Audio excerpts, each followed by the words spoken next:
Hello there. Welcome back. Old Testament Survey. Glad to have you here today, and we're excited about another class period. Hopefully, you had a good weekend. And here at Fairhaven, we had another outdoor parking service. Had a good time with that. Pastor Dameron always starts it out with a nice loud honk if you love Jesus, and of course, everybody honks a lot, so that's a lot of fun. But we're looking forward to getting back in our buildings, just like I'm sure you are. So we're glad to have you here today in class. I'm here in my office again, where I can have a little bit more relaxed setting and be able to teach the way I enjoy. I'm going to plan on just teaching through the lesson, and then I don't have pictures here, but on the video, I'll be putting some pictures there for you to see in some maps, and so that should be a help to you. Last week, we looked at the kings of the north, the northern kingdom, and we saw that none of them were good kings in the eyes of God. If you like Jehu, that was certainly good, but most of the kings were wicked idol worshippers. The worst king in the north, who was it? You should remember Ahab, worst king in the north, his father Omri. That dynasty lasted for a few generations. Who was commissioned to wipe out the entire family of Ahab? What do we call him? Jehu the Terminator or something like that. But he was commissioned by God to wipe out the family of Ahab because of their wickedness. Ahab got a lot of his idol worshiping ways from his wife from Phoenicia, the Sidonian, that would be Jezebel. And so today we're going to see in the southern kingdom some of the effects of that because Jehoshaphat joins up with Ahab in some political and military ventures. And as a result of that, their children marry each other, and Jehoshaphat's family down the line is going to have a pretty big price to pay for that. But anyway, so I'm excited about being here, excited about getting into the southern kingdom today. We have more to discuss this time than we did last, so we better get with it pretty quickly. We're going to start with Rehoboam, of course, the son of Solomon. You should remember, I should probably ask you some questions just to kind of help you know some of the things I'm looking for. So let's just take a couple minutes real quickly and review. Jeroboam, the first king in the north, was actually a servant to Solomon. Of course, he builds the two golden calves, one at Dan and one at Bethel. You should remember that. So the far north and then the far south, right before you get to Jerusalem if you're headed south. So he built those two golden calves and their altars, and we showed you some pictures of that at Dan that we know. Jeroboam, let's see here. Of course, he takes 10 of the tribes with him. The unknown prophet who points his finger. No, I'm sorry. Jeroboam points his finger in the face of the unknown prophet and says, "Take that man," and of course his hand withers up. That happens at Bethel, and that unknown prophet makes a prophecy about 300 years, about something that would happen 300 years later. Josiah, a king in the south, would come along and destroy that altar and burn the bones of the prophets on that altar. Okay, so that's Jeroboam. I'll skip down through here. Zimri is the shortest reigning king. That's important to know. He was a general in the line, a general in the army under Elah. And so he kills, did he kill? Yes, he destroyed the household of Baasha. And then he commits suicide 7 days later when his fellow general, Omri, the father of Ahab, would kill him or be about to destroy him, so he committed suicide. Omri, one of the most powerful kings in the north. We know of several treaties that he had with Moab and with the Syrians and the Phoenicians, and so we know of several things like that, so that shows his power and strength of the kingdom. He also built Samaria. That's important to know. Capital in the south, Jerusalem, easy to remember. Capital in the north, there was a couple of different ones, but the main one was Samaria. So Samaria, Tirzah was another capital before Samaria was built. And I think that's all you need to know there. Ahab, worst king. His death was predicted by Elijah, the prophet. So the most powerful prophet comes at the time of the most wicked king. And of course, you know the stories of Elijah at Mount Carmel. You can go to Mount Carmel today and enjoy the view there, and you can see basically pretty without controversy where that was. And you can see the brook in the bottom of the valley there where they killed the prophets of Baal and so on. All right, Ahaziah lost 100 men trying to fetch Elijah. He fell through a lattice and died of the complications from that. His son his brother Jehoram was killed by Jehu, and of course all of the rest of the family of Ahab. So important to know there. Another line then later, Joash, you need to know him with the smiting of the 3 arrows and the prophet Elisha, and a lot of back and forth battles with the northern kingdom and the far north Syria. Jeroboam II, important thing to know there, longest reigning king in Israel. Important to remember that. Longest reigning king, 41 years. He was a very capable ruler. And then Zechariah, the last of Jehu's dynasty. And then you've got several minor kings. And a number of these were puppet kings installed by Egypt, installed by the Assyrians.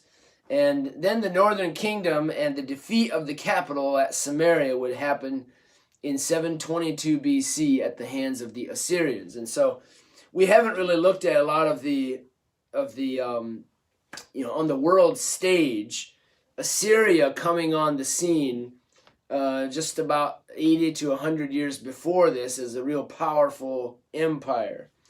They would attempt, of course, to take over the southern kingdom as well. They were just wiping out one nation after the next, the Phoenicians, and up to the north, the Hittites, and they were going to Egypt and so on. And so Israel's kind of in the way there on the big picture. All right, so those are some things to remember with the northern kings. Southern kings, there's going to be more kings and there's going to be more information, because obviously the Bible has more interest in Jerusalem. And so the Bible includes more about the kings who reigned in Jerusalem. And of course, they were good kings as well. Okay, so hopefully you're ready to get going. Southern kings, 20 of them. Yes, 20 of them. Actually, there's 19 kings and 1 queen. Who is the 1 queen? Athaliah, daughter of Ahab and Jezebel. All right, let's get started. Rehoboam, first king in the south. He is the son of Solomon, and make sure you have your handout ready to go. If you haven't gotten that, go on Schoology and print that off and follow along. Rehoboam, 17-year reign. While he's the king in the south, Jeroboam is the king in the north, and Rehoboam, of course, foolish son of Solomon, in rejecting the counsel of the older wise men. And that's a very foolish decision that he made there. And then the tax collector for Rehoboam, his name is Adoram. We find all this in 1 Kings chapter 12, also in 1 Chronicles. Adoram was the tax collector, and he went up to the north, sent there by Jeroboam to collect taxes from Jeroboam, and of course they killed him. And so that was kind of the final straw that broke. When that happened, the northern king said, we're done. Of course, there was attempted war in the south to bring the north back. Kind of the opposite of what we had here in America, of course. North going to the south.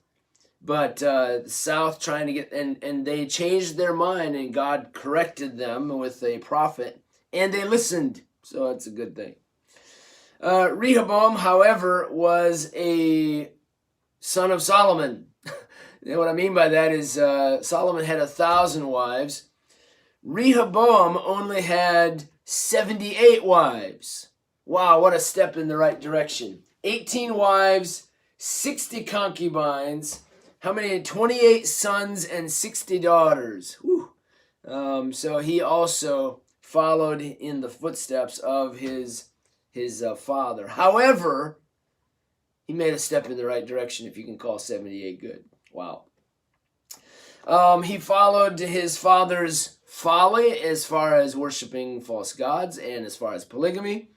Think about polygamy. There's two reasons for, well, there's more probably, but two main reasons for having many wives. One was to develop relations with foreign countries. And that was their accepted way of doing things, which, by the way, we're not supposed to, these are God's people. We're not supposed to follow the world. I think of the phrase in, what is it, 1 Samuel, where the people came and said, we want a king that we can be like all the nations. Well, that's what all the nations do, is they have many wives. And so this, he's following the society.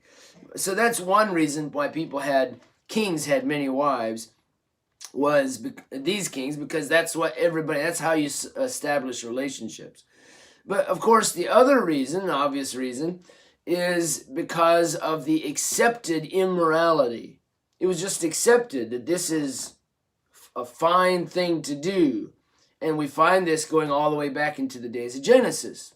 You know, Abraham and Sarah says, why don't you take Hagar? And so this is accepted in the land of Canaan, which, by the way, I could go on a long rabbit trail here, but the land of Canaan has always been known for sensual sins and sexual sins. Go all the way back to the reason Canaan, the grandson of Noah, was cursed. Why? Because of a sexual sin. So this area is always a very perverted area, and God's people were supposed to come in there and touch the society, not the society change them. And of course, we're called to do the same thing. All right, very interesting. Rehoboam's favorite wife was the daughter of Absalom. The daughter of Absalom. Wow. Remember, Absalom's mom comes from Geshur up to the north, close to the Sea of Galilee. And Maacah, the daughter of Absalom, I wonder what she was like. I wonder if she had the same rebellious spirit that her father had, and probably her mother as well. I would imagine so. And Rehoboam's favorite wife is this daughter of the rebel who tried to overthrow King David. So, to me, this is very telling. It's very telling on what kind of a person Rehoboam was. Okay, next, Abijam. He reigned for 3 years. His mother was Maacah, of course. It follows the family. He likes that wife the best, and so he chooses a son of that favorite wife to be the king after him. And he was evil in the sight of the Lord. The Bible says that he did evil like his father in worshiping gods and having many wives. We don't know how many he had, but he was certainly following the same footsteps. He did have a battle against the northern kingdom, Jeroboam's army, and he defeated Jeroboam's army and sent them out of the land. So that was Abijam. Asa, good king, finally. First good king in the south. And he did right in the sight of the Lord like David his father. And I wish I had time to tell these stories. These are great stories of what he did. 1 Kings chapter 15, where the Bible says, one of the first things he did on becoming king, he removed his grandmother from being the queen. His grandmother, Maacah, the daughter of Absalom. So there you go. Very clearly we see that Maacah was an idol worshiper and a rebel. And he burned her idols. Wow. That doesn't put you in good family graces, does it? It doesn't put you in I'm sure their Christmas get-togethers were not very peaceful around the table. Not that they had Christmas, I understand. Burned his grandmother's idols. Wow, what a step. He also removed the Sodomites out of the land. Wow, another big step. Taking care of the prevalent sins of society. This is no small thing. Again, he removed idols and restored altars. There's lots of kings that we'll see in the south who removed idols, but they didn't remove the high places. Kings in the north that had some form of revival removed some of the altars, the evil altars, but they didn't take away the high places. So they weren't really too serious about having revival, and Asa did, and so give him a lot of credit for that. And then number 4, you see on your list there that people flocked to Jerusalem. Here's the interesting thing. People from the north came to Jerusalem. People from the north. Now, we're going to jump ahead in our minds a little bit to the days of Elijah. Remember how defeated and discouraged Elijah was? And he said, I'm the only one left. And the Lord said, no, there's 7,000 that haven't bowed the knee. That was in the north. In the northern kingdom, there were many, many people who had not bowed the knee to Baal. Imagine living in a communist country where Christianity is not allowed. What do? You keep on having services somehow. You keep on reading the Bible. You keep on trying to reach the lost. That's what the northern kingdom refugees were like. And many of them ended up leaving the north, moving to the south, and establishing their permanent homes in the south. Why? Because Christianity, their religion, their beliefs, their teachings were accepted there, and so they moved down there for freedom. All right, that's Asa. Several things that he did right inside the Lord. Now, there's a great battle. There's 2 great battles in the life of Asa that he fought.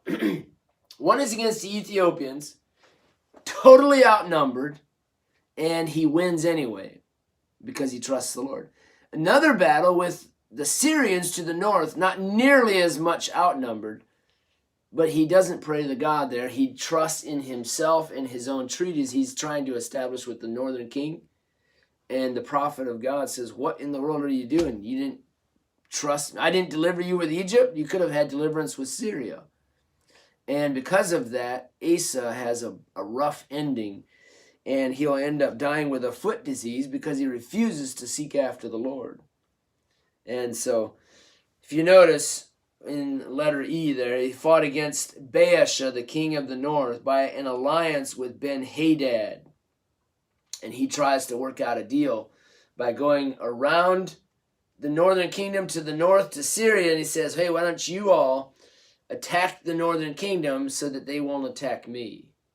And he's manipulating and not trusting in the Lord. And he's rebuked for that. Hananiah the prophet comes to him, says, what are you doing? And he gets mad and he refuses to turn back to the Lord. Asa, good king, good start.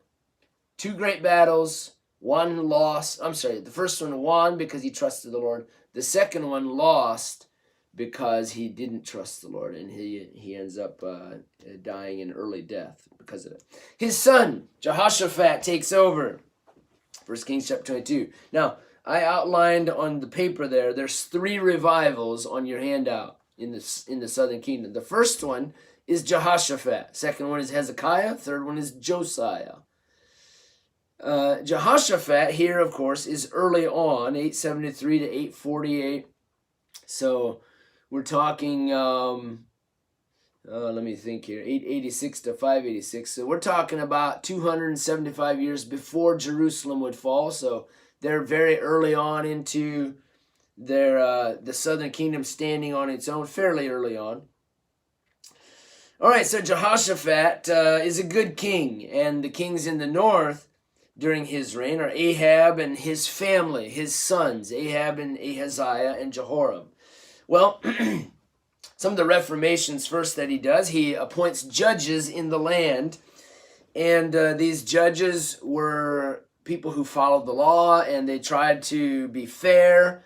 That was always a source of oppression from the enemies of the Lord, and bad kings who would come in and give bad judgment. And so that was a great problem that they experienced at different times. But he appointed good judges in the land. He removed the groves of trees. Big discussion, interesting discussion on that. But and I don't have time to go into that. But the groves were always associated with the altars of the false gods and the high places. And so they would build groves of trees dedicated to the false god. They would build an altar dedicated to the false god, and being up high, in theory, gave them control over everyone beneath them. People have always wanted to be high, right? Satan, Isaiah chapter 14, I will ascend hills of the north, the high places, the Tower of Babel, Nimrod, ascend up to the heavens. And that's what the high places. The groves are an intricate part of that false god worship. A great example of this is Dan and the high place at Dan where the golden calf was set up. You go there and you can just see out through the trees that are right there. You can see just for miles down the valley, the Hula Valley and the Jordan Valley on down. You can see towards the Sea of Galilee. Just for miles. It's the high place. You have control over everything, and that's what he removes here in these groves. Thirdly, in the Reformation, he appoints teachers and Levites to assist. And so again, a very important step. And then lastly, fortifying the army and the cities.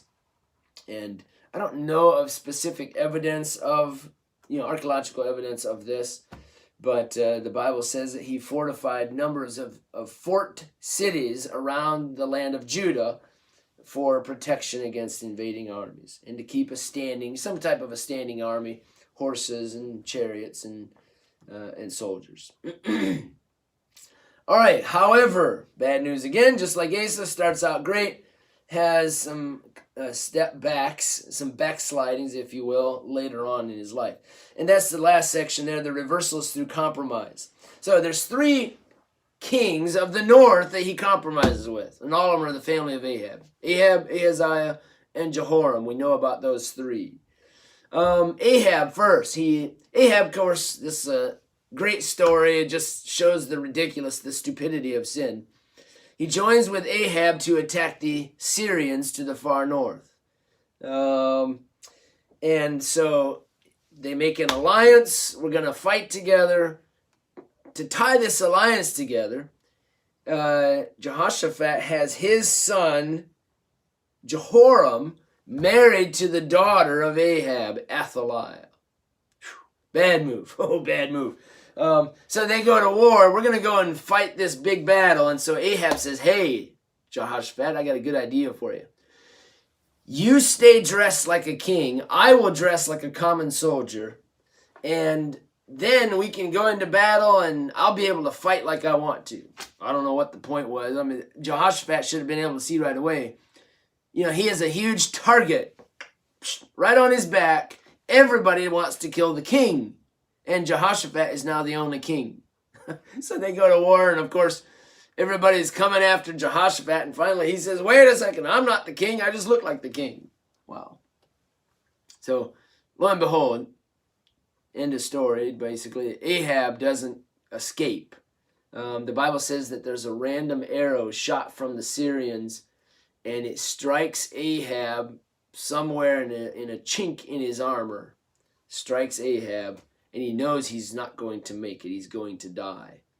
And so he quickly says, withdraw me from the battlefield. And they take Ahab, and I forget all the details now, but they take Ahab back to a city. They wash out the chariot, and the dogs, wild dogs, strays, come and they lick up the blood of Ahab, as prophesied by Elijah the prophet.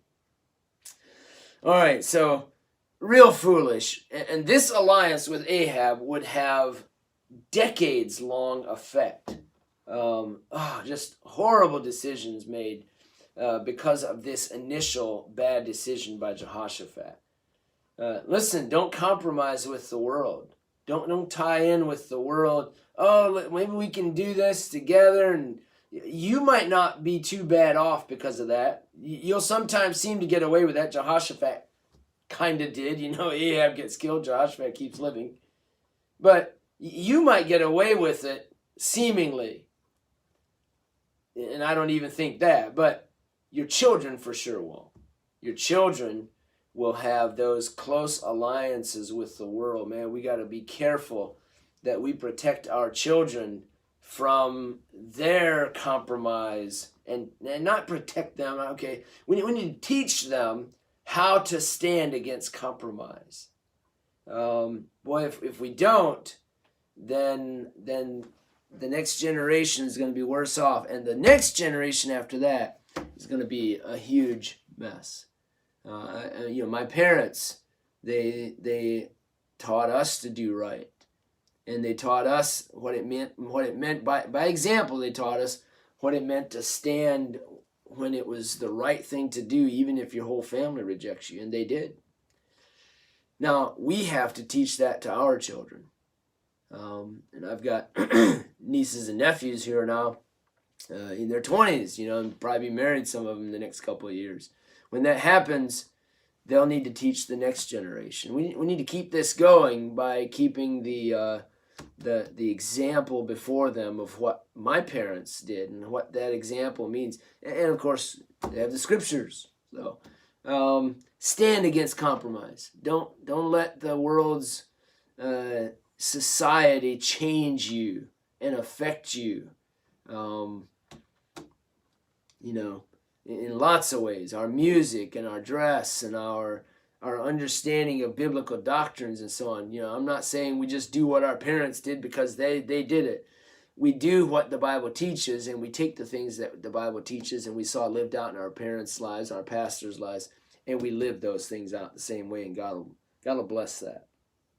Jehoshaphat, alliance with Ahab. He also made an alliance with Ahaziah in shipbuilding, and he made an alliance with Jehoram against Moab. So 3 alliances with kings of the north, and all of those would affect his children and his family. And so be very careful of compromise.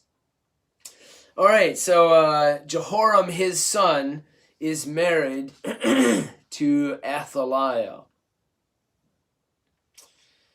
Let's see here. All right, next king. I believe I covered everything there. Need to. Jehoram, 2 Kings chapter 8.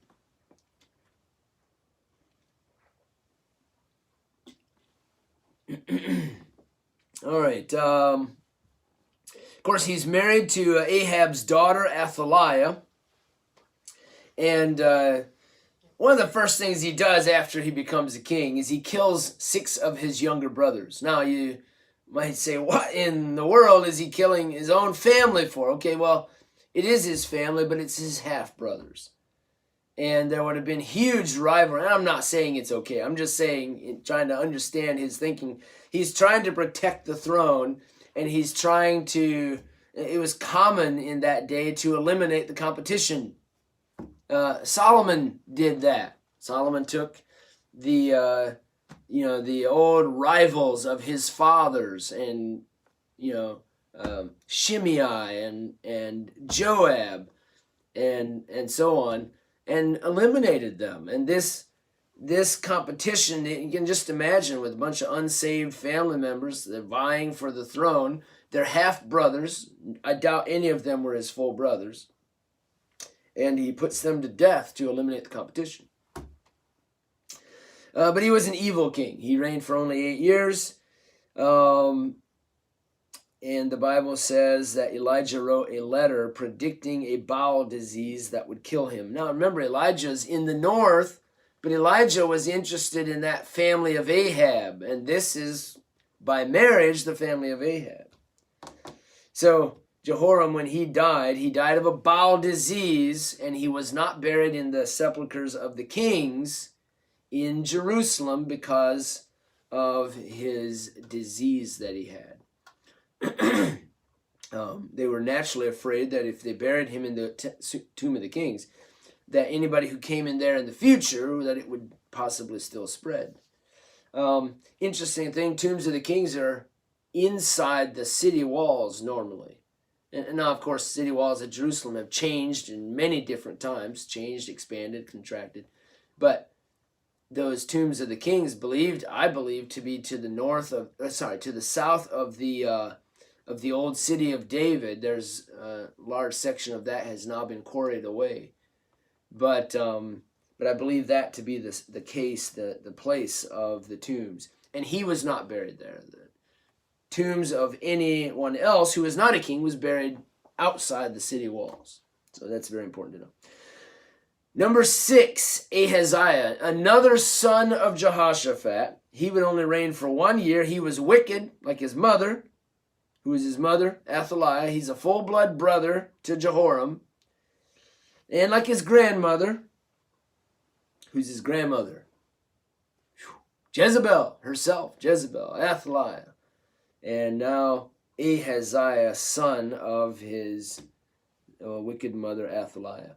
Well, Ahaziah goes up to see the in-laws. Oh boy, be careful. No, not really. He went up to visit his in-laws though at starts with a J, at Jezreel. And Ahab had a palace at Jezreel. We know that from the story of Naboth. He goes to visit at Jezreel, and I'm sure to take his wife up there. Not his wife. To go up there to see his mom's side of the family. And while he's there, Jehu is on a killing spree, wiping out the family of Ahab at the command of God, by the way. And so he is slain at Megiddo. He is met at Megiddo by Jehu, and he's slain there and killed. Who art thou? He said, I am Ahaziah, king of Israel, of Judah. Oh, really? You're the family of Ahab. Oh, okay. All right. When he died, his mother says, I'm going to be the queen. I'm taking this place over in Jerusalem. In Jerusalem. Now remember, the temple's there. Temple of Solomon is there. And she's an idol worshiper, and she had a temple, I'm sure, and there's many examples that are around of temples in Jerusalem to false gods. And so she says, I'm going to be the one in charge now.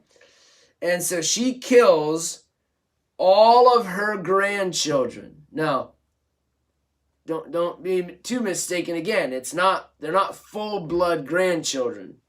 Many of these would have been from other wives. They were half or even less, 1/4, her grandchildren, if you understand what I'm saying. And so she goes around trying to kill all of her grandchildren, stepchildren, and step-grandchildren. Wow. Something to that effect. And she almost accomplishes that. One of them escapes, Joash. Little baby escapes because someone saves him. Now, again, think how close this is. And Joash, by the way, is from the family of, he's from the family of Jehoram and Ahaziah and Jehoshaphat and Asa, all the way back to Solomon and David. What if Joash is killed? What if every one of the family is killed? The line of David ceases. This is just hard to even comprehend. This is Satan's attack to wipe out the prophecies about David's house being king all the way to the coming of Christ. And he almost accomplishes it at the hands of a wicked grandmother. Anyway, Joash escapes. Oh, Joash, number 8. When he's 7 years old, he's a baby when he's saved, an infant. The family that saves him is Jehoiada. And I can't remember his wife's name right now. I think it's his wife's name. Anyway. So Jehoiada saves him and his wife, and it might be Jehosheba, I can't remember. But so when he's an infant, he's saved. When he's 7, they say, hey, let's bring him out, present him to the people, let everybody realize that there is a family member left of the house of David, of the house of Ahaziah and Jehoram, and we'll present him as the king. And of course, I'm sure they had connections. They knew that he would be accepted. They knew he would be accepted. I'm sure the people were very unhappy with Athaliah. So, anyway, they bring out Joash, and they present him to the people. And, of course, when they present him to the people, people accept him, and they take Athaliah, and she's crying, "Treason! Treason!" And they're shouting, "God save the king!" And they take Athaliah, and they put her to death in front of the king's house, there in the old city of David in Jerusalem. So, pretty amazing to think about. So Joash, 7 years old when he comes to the throne. The son of Jehoiada is Zechariah. He's the prophet during the reign of Joash. And so, Jehoiada, the priest, they tutor and they raise Joash. Godly people. Jehoiada was a godly man, his wife. They taught Joash in the ways of the Lord. They taught him the law and so on. As long as Jehoiada was alive, Joash served the Lord and followed the Lord. Sadly, it's so sad that when he died and his wife died, that Joash turns against the family of Jehoiada and against the Lord. And lo and behold, he restores Baal worship. Earlier he had repaired the temple and destroyed the temples of Baal and destroyed the altars of Baal. But then he restores Baal worship. And the son of Jehoiada, Zechariah, comes to him and says, "This isn't right. You can't do this." Joash turns and has Zechariah, the son of Jehoiada, who had spared his life, has him killed. Very sad. And Joash ends up being killed by his own servants because of his loss of faith. So, real sad. Joash. Great start. I mean, God did miraculously sparing his life. And now he turns on the Lord. Next, Amaziah. Trying to hurry along so that we can get through this. If you need to take a break, I'm not stopping. You can take a break if you like. But I'm going to obviously keep going. I'm trying to go straight through this. Amaziah, 29-year reign. He's a good king. He kills the servants that killed his father. But then he does something real foolish. He does several real foolish things. And we don't know how long he reigned as a good king. You would think that it's most of the time that he reigned, he was a good king. Maybe towards the end. He's called by God a good king, even though most of the things about him are not good. And so I'm guessing that most of his reign he lived as a good king and then fell aside. But he defeated Edom and then brought back their idols. Edom, far south. Capital of Edom, Petra. If you've ever heard of Mount Seir, Edom means red. Edom, Esau, established by, or Edom is established by Esau. The name Edom, red dirt, and to this day it's red limestone cliffs. Mount Seir, a very reddish mountain. Edom, Adam, interesting there. Adam, dirt, means dirt, or red dirt even. Edom, red dirt. It's very similar, almost the same name in the Hebrew. Anyway, he goes to Edom and defeats them, then brings back their idols. Look at now, your God just defeated their God, but he still saw he saw their idols as having power. So he brings back their idols and worships them, sets them up. He instigated a war against the northern kingdom, Joash, but was defeated. God allowed the northern kingdom to defeat the southern kingdom, even though Joash was not a good king. God allowed that to happen because of his idolatry. And lo and behold, king of the north, Joash, tore down some of the walls of Jerusalem and took gold and silver from the temple, and Amaziah ends up dying at the hands of his own servants anyway. So, sad situation for Amaziah. Next, Uzziah, good king. Not the longest reigning king in the southern kingdom, not the longest, but he did rule for a long time. I think he's the second longest reigning king. 52 years that Uzziah is the king. He's also known as Azariah in other places, and he's of course mentioned in the book of Isaiah chapter 6.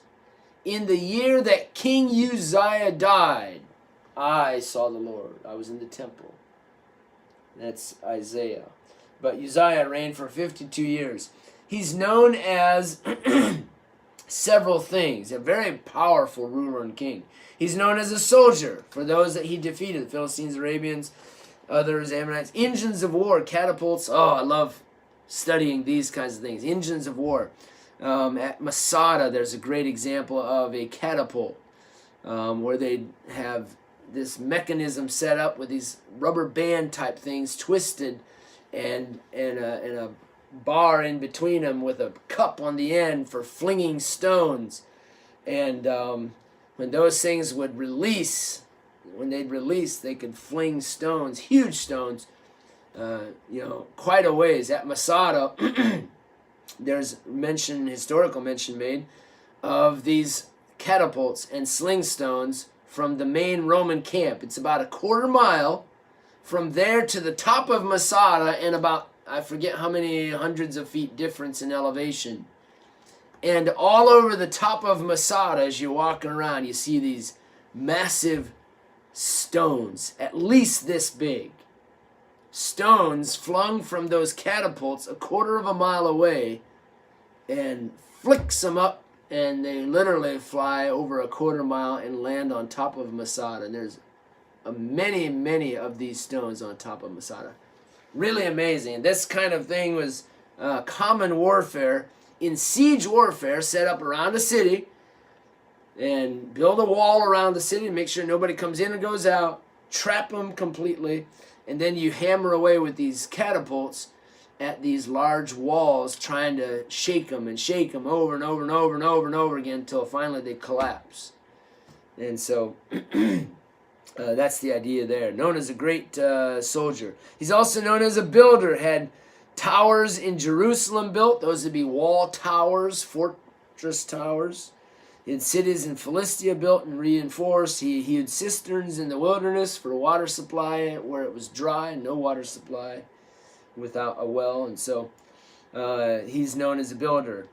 But he ends in a bad way. Seems like a common thing we're seeing here, doesn't it? Starts okay, ends up in a bad way. In pride, he tried to offer incense in the temple later in his life. That same temple, by the way, that Isaiah says, and I was in the temple. And in the year that King Uzziah died. What did Uzziah die of? He died of leprosy. Leprosy, he's a king. Leprosy is generally something that you would get because of unclean conditions. He's a king. You have no business getting leprosy, but he did. He got leprosy from God because of his pride in going to offer incense in the temple. When Azariah the priest rebuked him, he became enraged and got smeared with leprosy. So Uzziah died of leprosy. Sad, real sad. Jotham, his son, takes over. He's also called a good king. He rebuilt the upper gate of the temple. He never entered the temple himself. Smart man. He learned from his father. Don't go into the temple. You have no business in there. That's the priest's place. Isn't it interesting that the priest and the Levites, they were allowed in the temple, but a king was not.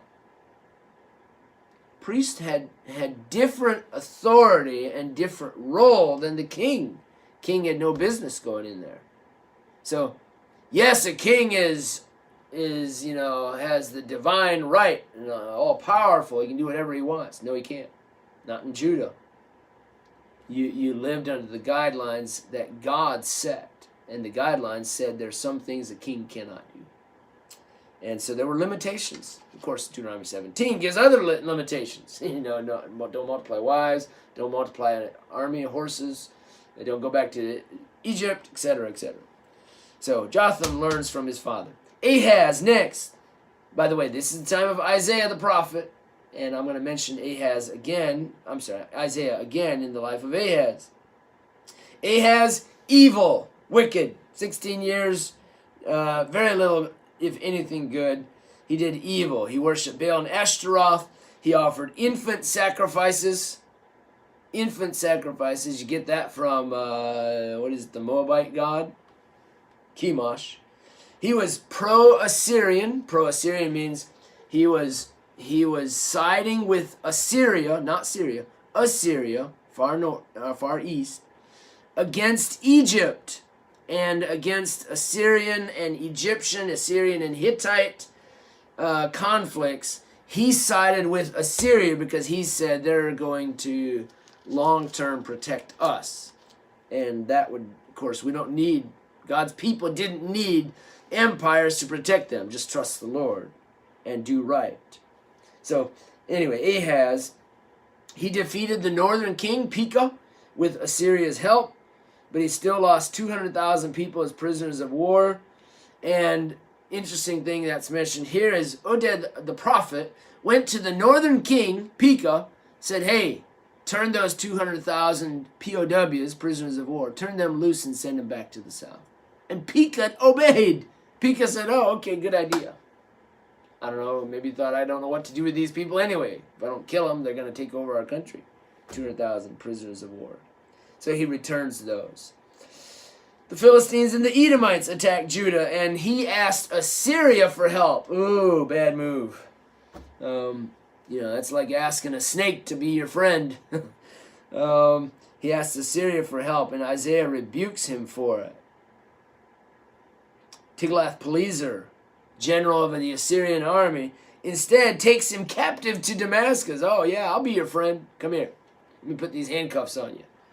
Takes him captive to Damascus. When Ahaz returns from Damascus, he also says, oh, I like how that altar looked in Damascus. And he made a copy of it and put it in Jerusalem.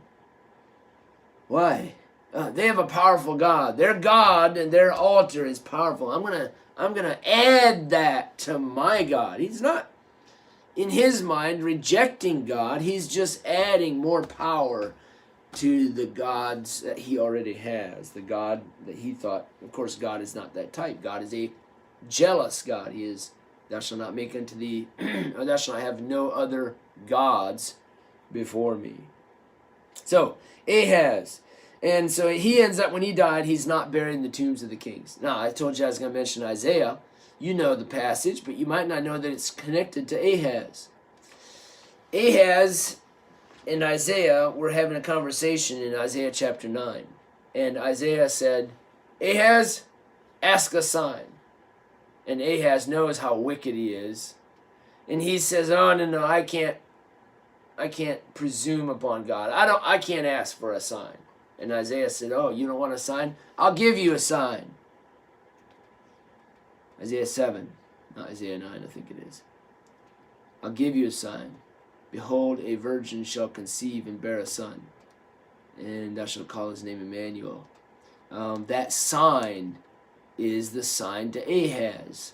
And Isaiah makes that great prophecy, a wonderful prophecy about Christ coming from a virgin. And so therefore, Ahaz is mentioned in the book of Isaiah. So a great prophecy there. All right, we got to move on. Hezekiah. Ooh, my favorite. I'll put some pictures on the video here of Hezekiah's tunnel. Probably most well known for that. Hezekiah's second revival. Good king. Great king.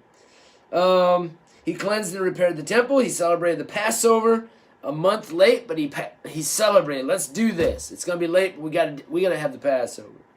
He cut down the idols in the land. He sent priests through the land to teach the people. He was investing in the next generation, teaching the people.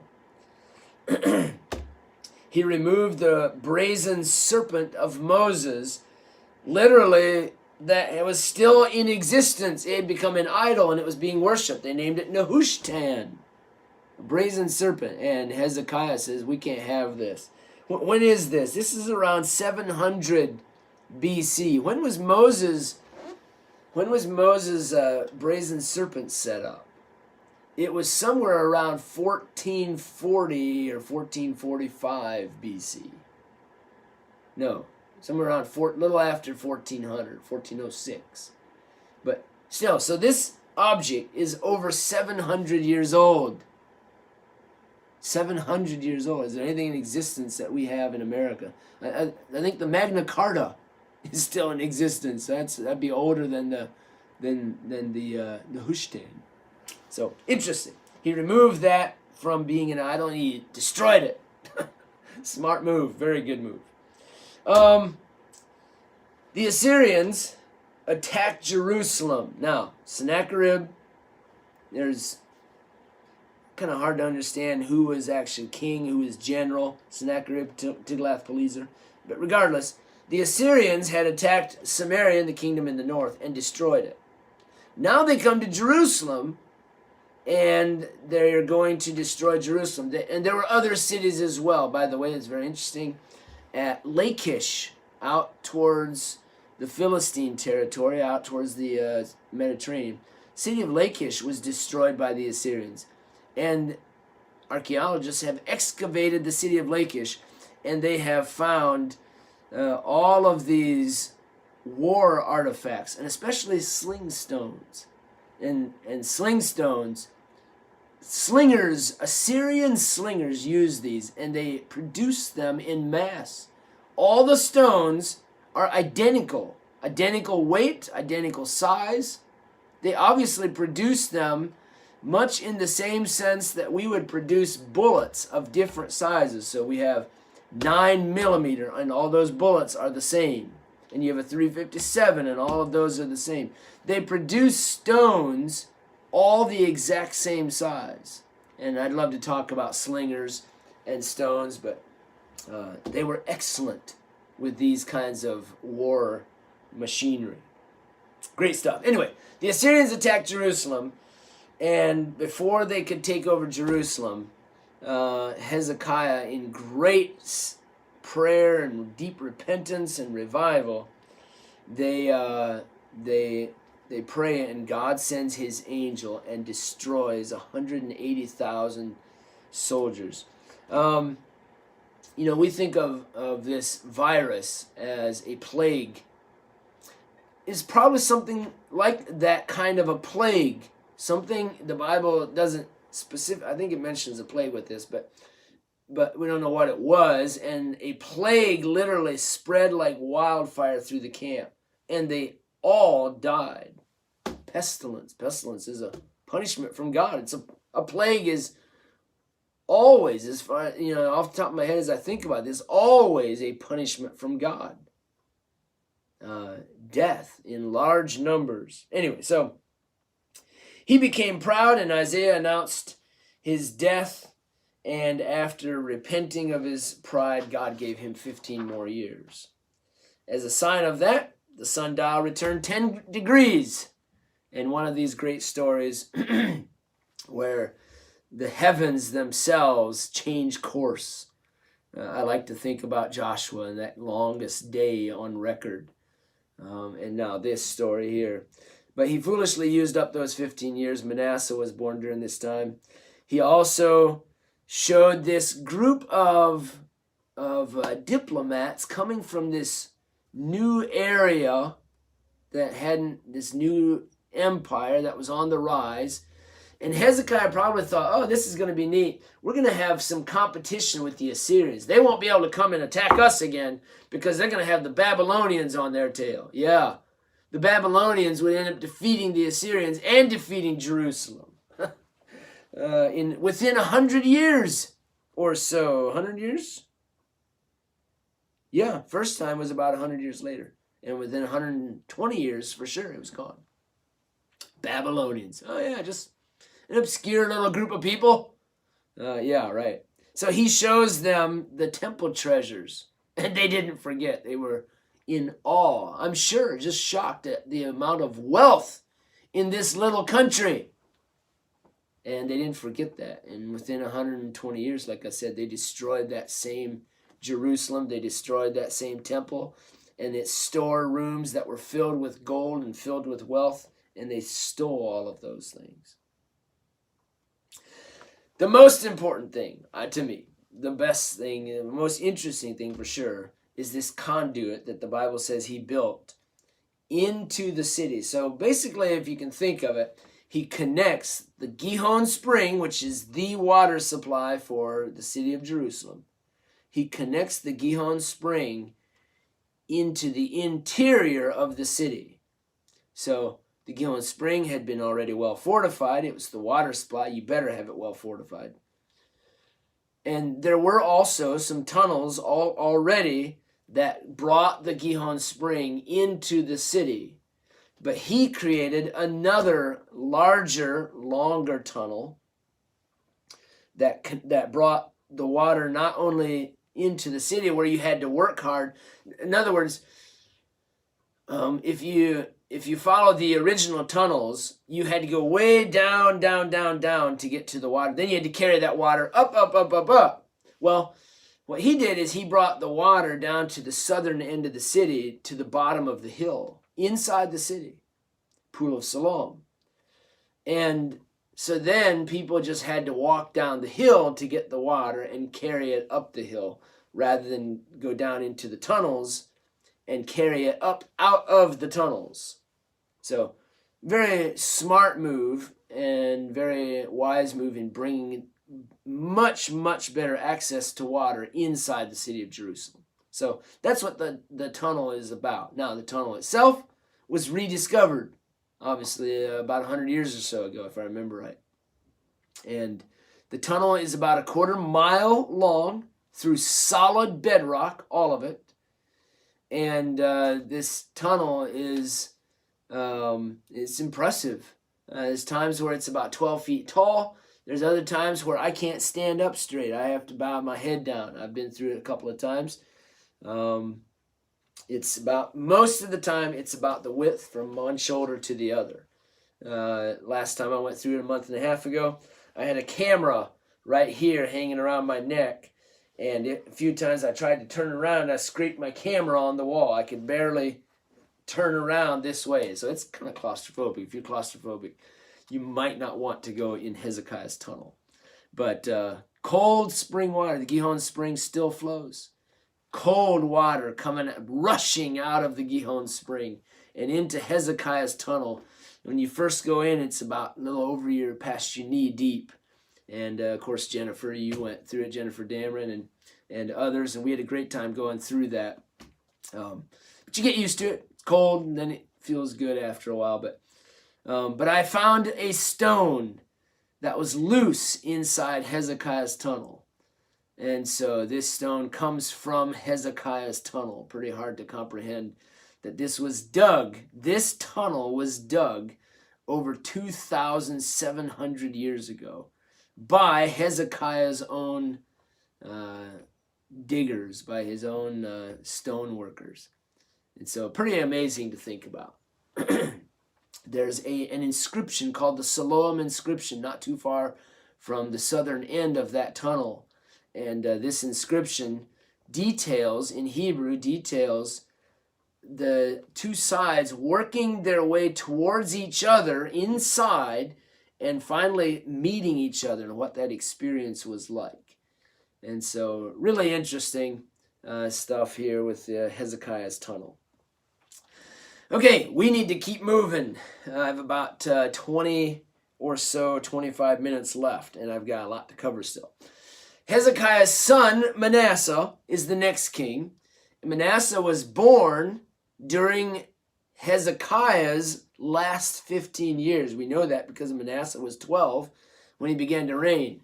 Tells me that Hezekiah didn't raise a good, godly son in those last 15 years. He was given, remember, that extra 15 years. And Manasseh is born during this time. So Manasseh would be the longest reigning king, 55 years. 52 years was Uzziah. Now Manasseh is the longest reigning king, wicked king, worst king. Remember that. Longest reigning, worst king in the southern kingdom. Worst king in the north? Yes, Ahab. Worst king in the south? Manasseh. Longest reigning king in the north? Jeroboam II. Longest reigning king in the south? Manasseh. 55 years. He was worse than the heathen. 2 Kings chapter 21 says he was worse than the heathen kings around him, worse than Moab, worse than Syria, worse than Egypt. Ugh, wicked, wicked king. He built altars in the temple to false gods. He added these other gods' altars in the temple of Solomon, alongside the Holy of Holies. Oh, man, hard to comprehend. The hosts of heaven. He sacrificed children to Molech. He shed innocent blood. Very likely Isaiah the prophet was killed during this reign. Isaiah, tradition says that he was killed, was it him, I believe, by being sawn asunder. Anyway, regardless, maybe I'm thinking of Jeremiah, I forget. But he was probably killed during this time period. He practiced witchcraft and divination, divining things, and witches needed for that. Sorcery and spiritists. He was taken captive to Assyria, and he repented. Isn't it sad? Sometimes we think, why does God show mercy to these wicked people? Be careful of that. There's somebody else we remember, don't we? Jonah went to Nineveh, and he didn't want God to show mercy. God showed mercy to Manasseh. You say, well, what happened? Manasseh should have been punished and died a cruel, horrible death. But he didn't, because of God's mercy. God said, Manasseh, since you repented, I'm not going to let you see the destruction that's going to come upon Israel. I'm not going to let you see it. You're going to die in peace. And so God had mercy on Manasseh. At that point, to show his repentance, he destroyed the idols and altars. He rebuilt the outer wall, but the people didn't return to the Lord at all. And the Bible specifically says in 2 Kings chapter 23 that 2 kings after Manasseh would be Josiah. Josiah would be the grandson or the son. He's the son of Manasseh. Wow, I forgot that. That Josiah, even though he had revival, that they could not undo the punishment. The judgment of God was coming upon Judah because of Manasseh, and it doesn't matter if there's a revival or not. God's judgment is coming. So, real interesting there. Manasseh. Amon followed his evil ways, and he's killed by his servants. Josiah takes over. Next king after this. You don't need to have any facts, I don't believe, about Ammon. Josiah would be the last revival. 642 to 611. He's a good king. He was 8 years old when he began to reign. Of course, the youngest reigning king was not Josiah. I'm trying to help you with your quiz. The youngest reigning king was 7. Who is it? Joash, saved from death by Jehoiada and Jehosheba. All right, so Josiah repairs the temple under the supervision of Hilkiah, the high priest. And what do they find in the temple? They find a copy of the law, the Pentateuch. And Josiah says, oh my goodness, God promised that if we sin, he's going to judge us. And look at us. Look at our sin. He, of course, from the time of his father Manasseh, he saw that there was all kinds of idol worship in the temple. And so obviously the temple was in disarray and disrepair. And so he repairs the temple and gets that in shape. And while they're doing that, they find the law. Shaphan the scribe read the law to the people, and they changed their ways. But it seems not their hearts.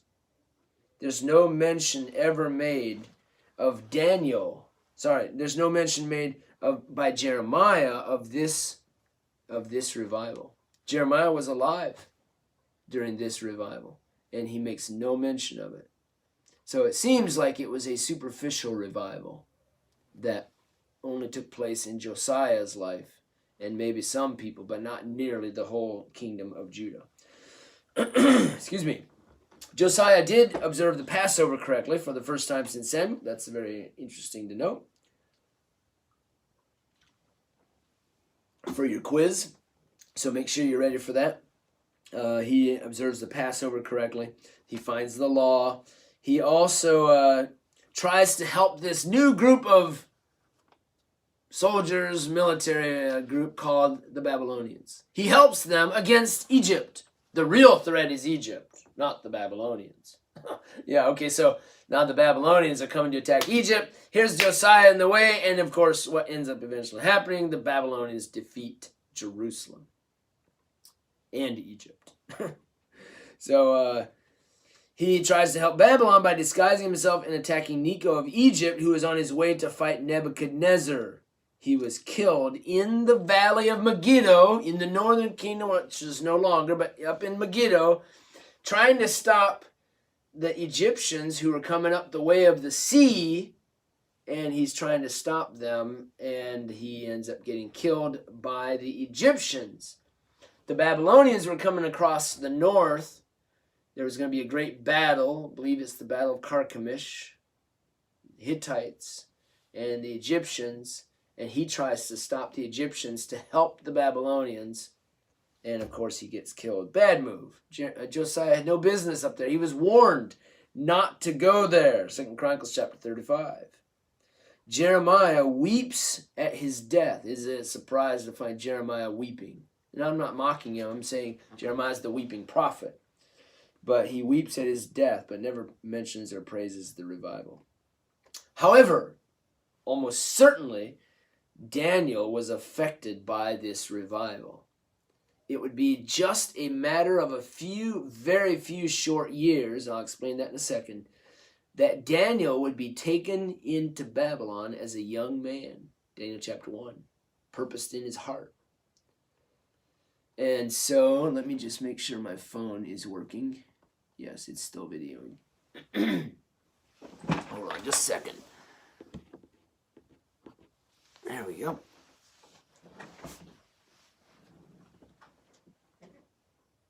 So it would be just a matter of a few short years. So Daniel, let's put the time frame here. 642 to 611, Josiah dies around 611. The first Babylonian deportation, where the Babylonians defeat the Jews at Jerusalem and take a number of the Jews to Babylon, including Daniel and Hananiah, Mishael, and Azariah. You know them as Shadrach, Meshach, and Abednego, probably, if you don't know their names, Hebrew names. So they were taken in the deportation in 605. This is 611. Daniel was a young man. He was born during the reign of Josiah. He would have been affected by the revival of Josiah. What was he in Babylon as a young man? A teenager? So, probably so. No doubt Daniel was affected by this revival. All right, let's finish up. The rest of these kings, there's 4 of them. 3 of them are sons of Josiah, and the 4th is a grandson of Josiah. Okay, so they're all really closely related. We're right at the end. Josiah dies in 611. In 586, so it is at about 25 years, is all we have left. 586 is the fall of Jerusalem. So we've got 25 years for these last 4 kings. Jehoahaz, the son of Josiah. Okay, the Egyptians killed Josiah at the valley of Megiddo, and then they take the initiative and set up his son as a puppet king. Money. Send us the money. We want tribute. Jehoahaz refused. Within 3 months, Jehoahaz is gone. Say, well, what happened? Well, let's look at it. He did evil inside the Lord. He's imprisoned by Pharaoh of Egypt, Necho, and replaced by his brother. He said, I'm taking you out. I'll put your brother in charge. Maybe he'll do what he's supposed to do. So Jehoahaz is gone after 3 months. Jehoiakim, that's not Jehoiakim, Jehoiakim, number 18, he would reign for about 11 years. He's also, of course, the son of Josiah, brother to Jehoahaz. And so while he's the king, his loyalty at first is to Egypt, and then his loyalty is switched to the Babylonians because the Babylonians defeat Egypt in the middle of his reign, in the middle of his 11-year reign. Who's the Babylonian general? You know him, Nebuchadnezzar. Nebuchadnezzar comes and has this, what is known as, right at this time, this is the time of the first deportation, of course, under Nebuchadnezzar in 605, when Daniel is taken away during the reign of Jehoiakim. Jehoiakim was an evil king.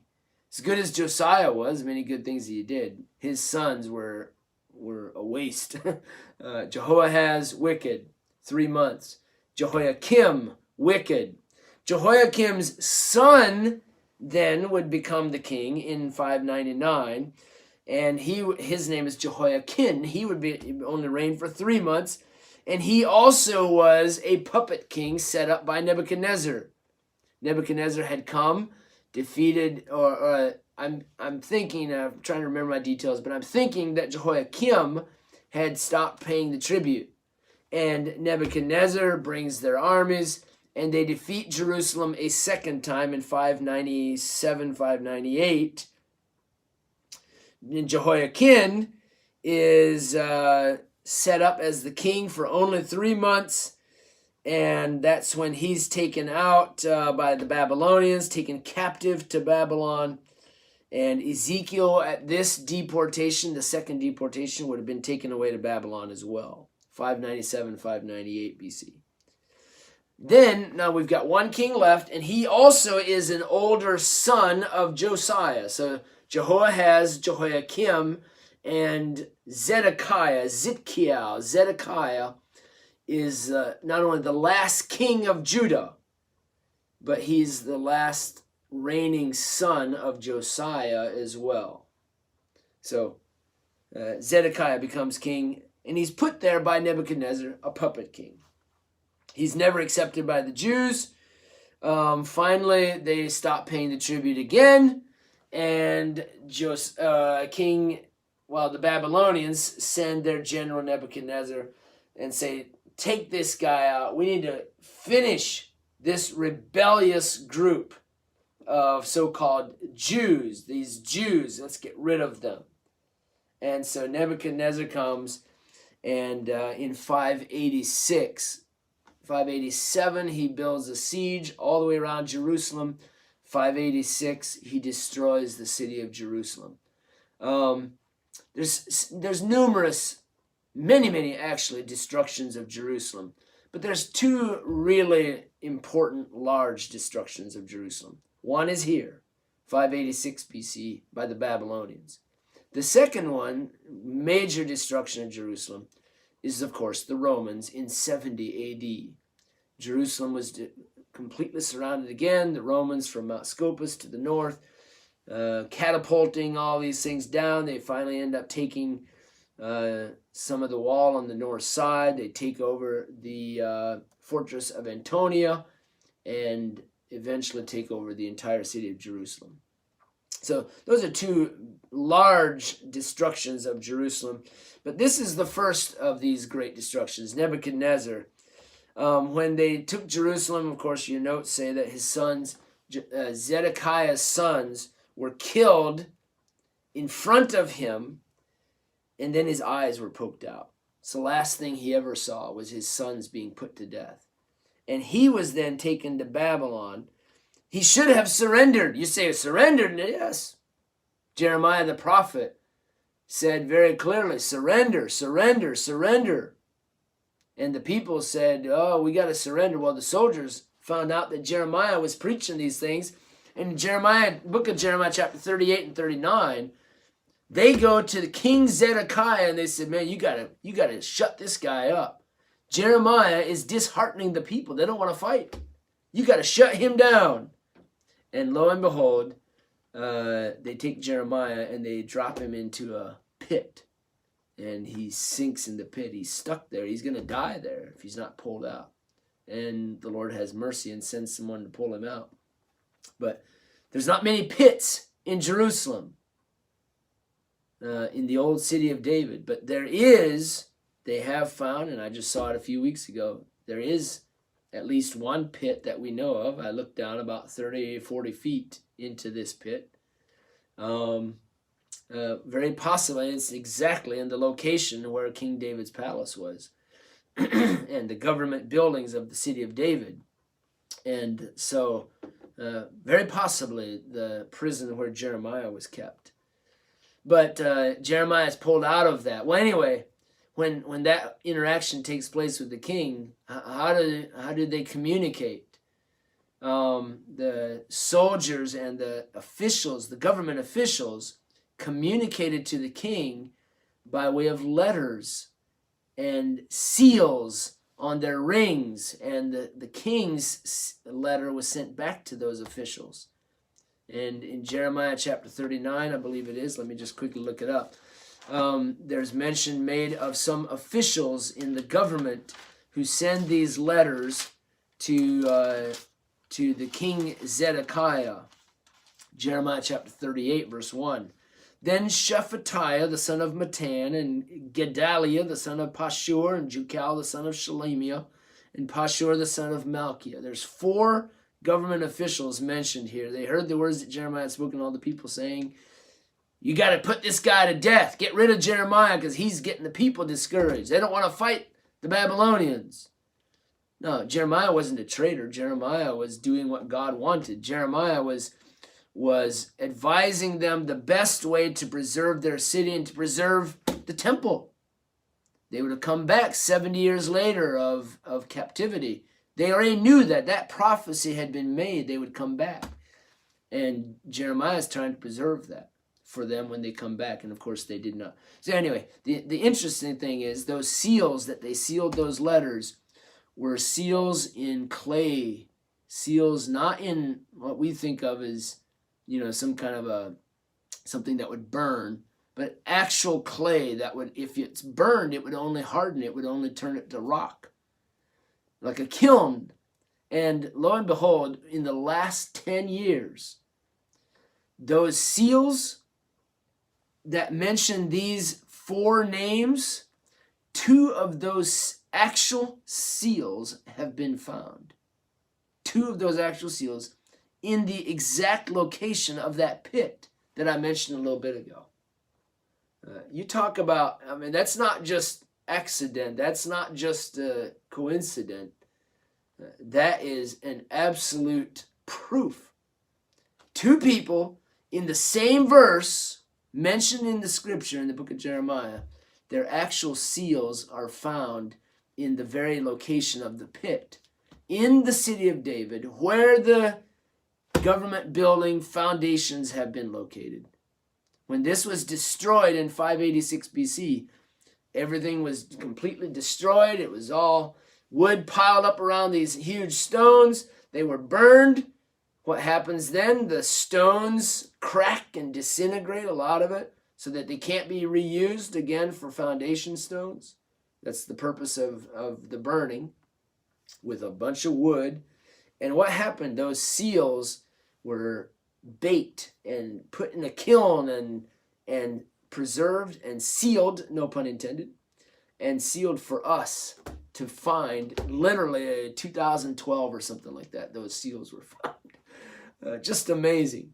God has a way of proving his word. 2 people in the same verse of scripture found right where they're supposed to be found, on a little bitty clay seal called a bula. So very, very impressive. But that's the destruction of Jerusalem. Jeremiah watched it happen.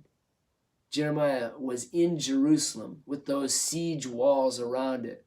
Jeremiah was in Jerusalem looking out at the Babylonian forces and the siege forces and the catapults raining stones on the city. Jeremiah was there and watched it all happen.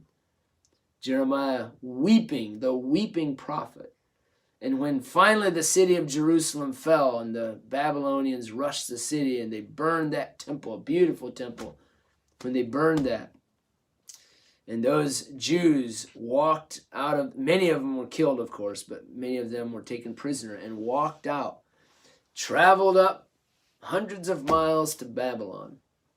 Just imagine the discouragement and the depression and sick at their heart, at their stomach, realizing that their whole life had been turned upside down. God's temple had been destroyed. And God's city of peace had been destroyed.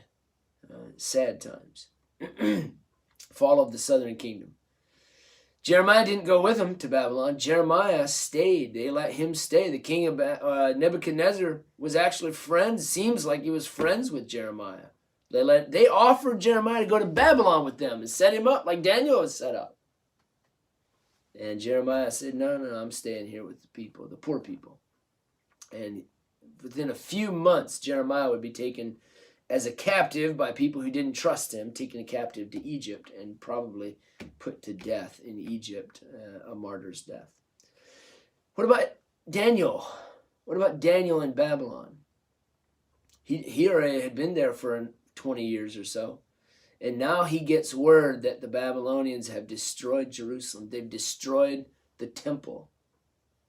You think about the great loss that those people felt. And I'm not Jewish, and I don't know any of you that are, but just, to understand in the mind of the Jew how much emphasis they put on a physical place, the city of Jerusalem.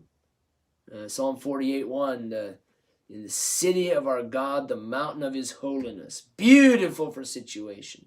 The joy of the whole earth is Mount Zion, in the sides of the north, the city of the great king. That Mount Zion, that city of Jerusalem, destroyed. The temple, how special the place of the temple was. And that's destroyed. So what does Daniel do? He practices what 2 Chronicles 7:14 says. He practices what 2 Chronicles chapter 6 and chapter 7, what Solomon had prayed and said. Solomon said, look, when they go into the land of captivity, turn to Jerusalem and pray that God will restore Jerusalem. And Daniel did, didn't he? And he opened those windows every day and prayed towards Jerusalem, towards the east, that God would bring them back. Restore us to Jerusalem. Restore us. And God did. And then in 70 AD, when Jerusalem was destroyed again by the Romans, those Jews who were left prayed for the restoration of Jerusalem. And that has definitely happened. 1948, when the nation of Israel was restored. And it continues to be. But it won't be fulfilled completely until the Messiah comes. In his millennial reign, he'll set up his kingdom at Jerusalem.